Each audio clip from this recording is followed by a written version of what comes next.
कायरा, लड़कियों को ऐसे लगता है कि लड़कियां जितनी फैमिली से अटैच्ड है उतने लड़के नहीं हैं। आपको पता है इंडिया में लड़के अगर अपनी बात रखें भी तो उनको कमज़ोर कहा जाता है। लड़कियों की एक कॉमन कंप्लेन होती है कि लड़के गुस्सा बहुत करते हैं। कि लड़के अगर एग्रेसिव होते हैं, गुस्सा करते हैं, तो सबसे पहले सॉरी भी वही कहेंगे। देखो, बात यही है कि फीलिंग्स उनके अंदर भी हैं, इमोशन उनके अंदर भी हैं, इंसान वो भी हैं। लेकिन कायरा, लड़कियों की हमेशा शिकायत होती है कि लड़के उनके फीलिंग्स को समझते नहीं है।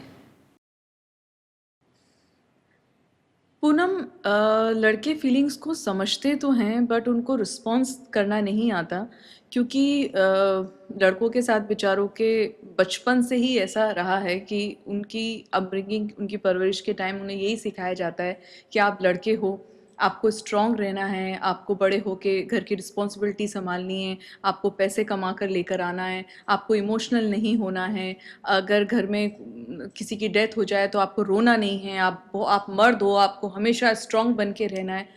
तो आप देखिए ना, बेचारे बचपन से उनकी वो फीलिंग्स ख़त्म हो गई होती है, मतलब इमोशन तो उनके अंदर होते हैं क्योंकि भगवान ने, चाहे वो लड़की हो चाहे लड़का हो, सब इमोशन के साथ ही, हर फीलिंग्स के साथ ही इंसान को बनाया है। लेकिन हमारे बचपन से हमारी सोसाइटी में जिस तरह से लड़कों को बड़ा किया जाता है, तो वो बेचारे बड़े होकर उनका माइंडसेट बहुत डिफरेंट होता है। अब उनकी बीवी या उनकी गर्लफ्रेंड उनसे इमोशनल अगर कोई बात करती है और उस तरह का उन्हें वो रिस्पॉन्स अपने बंदे से नहीं मिलता है, तो उसमें उनका कसूर नहीं है। वो फीलिंग्स के साथ कनेक्ट तो होते हैं बट उन्हें सही तरह से रिस्पॉन्स देना नहीं आता। अब जब वो सही तरीके से रिएक्ट नहीं करते हैं, रिस्पॉन्स नहीं देते हैं, तो बंदी को लगता है कि यार वो मेरी बात को सुनता नहीं है, समझता नहीं है। समझते हैं, सुनते हैं, सब हैं वो, लेकिन जो चीज़ बचपन से उनको करने के लिए मना की गई है, अपने फीलिंग्स को बयां करना, अपने फीलिंग्स को अपने पार्टनर को बताना या किसी भी दूसरे इंसान के साथ अपने फीलिंग्स को शेयर करना, वो तो बचपन से उनको मना किया गया है। अब बड़े होके अगर वो चीज़ वो नहीं कर पा रहे हैं या करना भी चाहते हैं, लेकिन अपना 100% वो दे भी रहे हैं, लेकिन सामने वाले के लिए उनका 100% नहीं है, इसमें वो उनकी गलती नहीं है, क्योंकि वो अपनी तरफ से 100% देना चाह रहे हैं, लेकिन जो चीज़ उनको बचपन से करने के लिए मना की है, तो थोड़ा एक्सप्रेस करने में थोड़ा वो लगता है। मेरा कहना ये होगा कि सामने जो भी हैं, उनकी गर्लफ्रेंड हो या बीवी हो, उनको ये समझना चाहिए कि वो अपनी जगह सही हैं, लेकिन शायद जो चीज़ उन्हें बचपन से नहीं समझाई और सिखाई गई है, अब वो उस चीज़ को करने में उनको थोड़ा मुश्किल आती है। तो अंडरस्टैंडिंग यही है कि थोड़ा समझ के लें। कायरा, लड़कों को फिनेंशियल इश्यूज बहुत फेस करने पड़ते हैं। खास तौर पे शादी के मामले में ये इश्यूज ज़्यादा आते हैं। पूनम, मैं इसे इशू तो कहूँगी ही नहीं, ये एक सिचुएशन कह सकते हैं लड़कों के लिए कि अगर कोई फाइनेंशियली इतना स्ट्रांग नहीं है तो वो एक सिचुएशन है। आज नहीं है, कल हो जाएगा, फाइनेंशियली स्ट्रांग भी हो जाएगा। जो भी ज़रूरतें होती हैं, घर, गाड़ी या अच्छा काम, वक्त आने पर वो चीज़ें भी टाइम पर आ जाती हैं। लेकिन ये कोई इशू नहीं है कि ये कभी पॉसिबल ही नहीं होगा, किसी के पास अगर आज पैसा नहीं है तो कभी उसके पास आएगा ही नहीं, ऐसा नहीं है। ये सिर्फ एक सिचुएशन है जो किसी के साथ भी हो सकती है। अब अगर आप शादी की बात करें, तो कोई अगर किसी बहुत ही वेल्दी इंसान से शादी कर ले, कोई रिच इंसान से कर ले, कल को अगर उसकी भी कुछ सिचुएशन ऐसी आ गई कि उसके पास फाइनेंशियली प्रॉब्लम्स आ रही हैं, तो ये तो टाइम है कभी नहीं है। तो इस जस्ट आई तो ओनली कंसिडर ये एक सिचुएशन है। और मुझे लगता है कि अगर आप किसी के साथ इनिशियल टाइम पर जुड़े हों और इस सिचुएशन के साथ जुड़े हों जब उसका टाइम उतना ज़्यादा अच्छा ना हो, और तब आप किसी से शादी करते हैं और साथ में घर बनाते हैं, साथ में ग्रो करते हैं, तो उस रिलेशन की जो बॉन्ड है वो बहुत ही अलग होती है।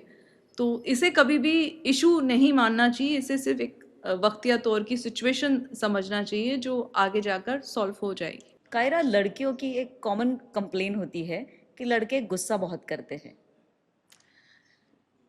पूनम, लड़के हैं ना, गुस्सा गुस्सा नहीं होता एक्चुअल में, वो उनको अपने आप को एक्सप्रेस करना जब नहीं आता है, जैसे आप उनसे कोई भी इमोशनल बात करें या अपनी दिल की बात करें, तो वो जब अपने आप को एक्सप्रेस नहीं कर पाते हैं इमोशनली, क्योंकि जैसे मैंने आपको पहले भी बताया कि बचपन से उनको बिल्कुल इमोशनल लेस हम लोग उनकी अपब्रिंगिंग करते हैं। अब सडनली उनसे कोई इमोशनल कॉन्वर्सेशन होती है या कोई उनसे बात कर रहा होता है या वो कुछ चाहता है उनसे, तो उनको अगर प्रॉपर तरीके से रिस्पॉन्स देना नहीं आता है तो वो थोड़े से एग्रेसिव हो जाते हैं। एग्रेसिव के बाद वो थोड़ा एंगर में वो चीज़ बदल जाती है, गुस्से में आ जाती है। इसे आप कह सकते हैं लैक ऑफ कम्युनिकेशन। अगर उन्हें सामने वाले की बात वो समझ चुके हैं लेकिन उसका उनको जवाब सही तरीके से देना नहीं आ रहा है, तो वो कभी कभी घबरा जाते हैं। घबराने के दौरान थोड़े से एग्रेसिव हो जाते हैं, फिर वो थोड़े एंगर में आ जाते हैं। अब जिसने सवाल किया उसने कहा कि यार इतना मुश्किल मेरा सवाल तो था नहीं जितना जवाब इतने गुस्से से आ रहा है। अगेन क्योंकि उनको इमोशनली रिस्पॉन्स करना उतना परफेक्टली नहीं आता है, तो सामने वाले को लगता है कि वो गुस्सा कर रहे हैं और वो एक्चुअल में वो थोड़ा सा एग्रेसिवली हो भी जाते हैं। वो यही बात है कि जहाँ कम्युनिकेशन का गैप आता है, जो चीज़ उनको बचपन से नहीं मिली है, अब वो सडनली किसी के साथ वो चीज़ें कर रहे हैं, अपनी स्पाउस के साथ या अपनी गर्लफ्रेंड के साथ, तो वो थोड़ा सा कॉप अप करने में टाइम लगता है पूनम।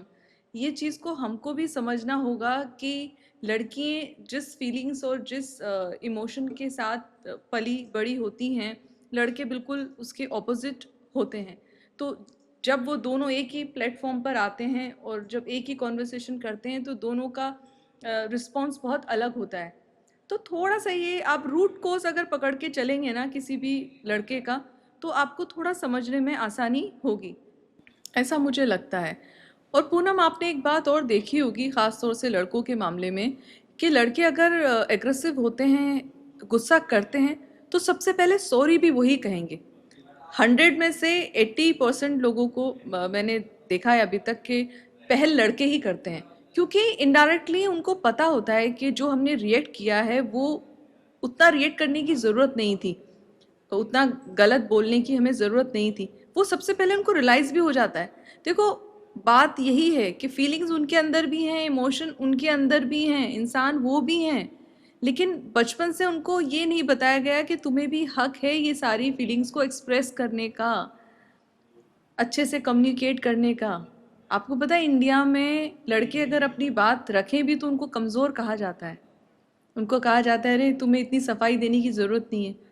उनकी बात को बिल्कुल, उनके कम्युनिकेशन को बहुत अलग ट्रैक पे भेज दिया जाता है। तो वो कहते हैं नहीं मैं मर्द हूँ, मुझे इतनी सफाई नहीं देना चाहिए, इतनी बात नहीं करना चाहिए। उनके कम्युनिकेशन को भी उन्होंने एक अलग रूप दे दिया है कि तुम मर्द हो, तुम्हें इतनी बात करके अपनी सफाई नहीं देना चाहिए। कायरा, लड़कियों को ऐसे लगता है कि लड़कियां जितनी फैमिली से अटैच्ड है उतने लड़के नहीं है। अम, पूनम, मैं एक एग्ज़ाम्पल देना चाहूँगी कि एक फैमिली है जिसमें एक लड़का भी है, लड़की भी है, मम्मी डैडी भी हैं। अगर मदर की तबीयत ख़राब हुई है तो हम पहले कहेंगे कि जो लड़की हैं उनको संभालना चाहिए, बेटी को अपनी मदर का ख्याल रखना चाहिए, मेडिसिन दे दो, तबीयत ख़राब है तो फीवर चेक कर लो। उसके लिए हम बेटी को बुलाएंगे, बेटी बेटे को नहीं। तो बचपन से ही हम उनको इमोशनल चीज़ों में पार्टिसिपेट नहीं करने देते हैं कि अगर घर में कोई तकलीफ़ हो गई तो आप भी उस चीज़ में पार्टिसिपेट करो। नहीं, हम वो सब लड़की को करने के लिए कहते हैं, लड़के को नहीं।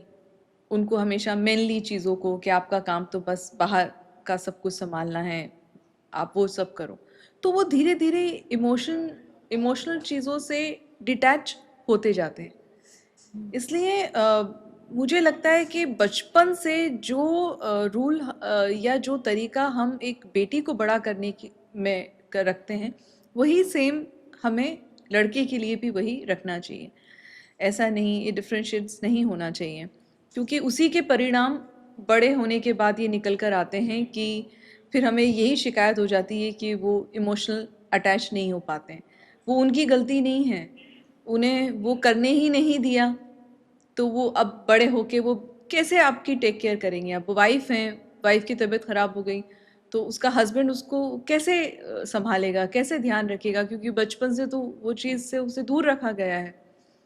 तो ज़रूरी है कि बचपन से ही ये सब चीज़ें उन्हें करने दें, और ताकि वो चीज़ उनकी लाइफ में हमेशा आगे तक रहे। तो ऐसा नहीं है कि वो अटैच नहीं होते हैं, उनका भी अटैचमेंट होता है, लेकिन अगेन उनको बस एक्सप्रेस करना नहीं आता है, क्योंकि आप समझें कि ये रूट से ही है, बचपन से जो चीज़ उनसे अलग रखी गई है, तो वो बड़े होने के बाद वो एकदम से उस चीज़ के साथ कॉप अप करना बड़ा मुश्किल होता है, मेरा मानना ये है।